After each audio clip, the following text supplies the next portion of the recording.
January 4, 2026. Kahit kahapon maulan na ay kagabi. Kaya malakas ang ulan, magdamag simula pa kagabi.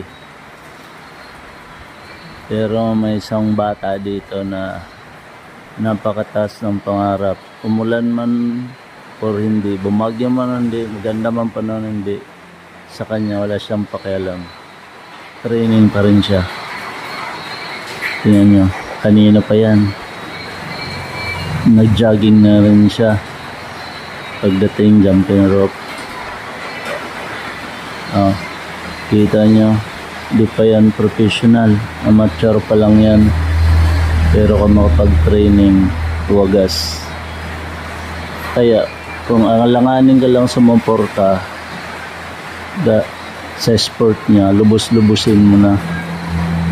Kasi, mahal na mahal niya yung boxing. May bagyo man o wala, may klase, may pasukan or wala, tuloy-tuloy talaga yan siya.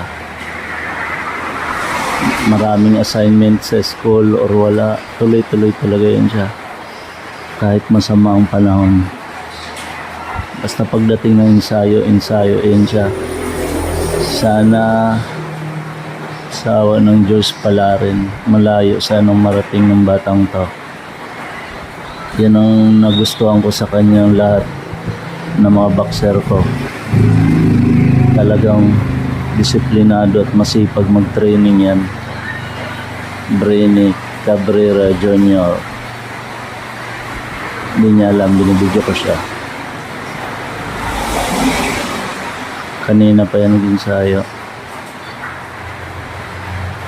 Pawis na pawis, samantala ang lamig-lamig ng panahon.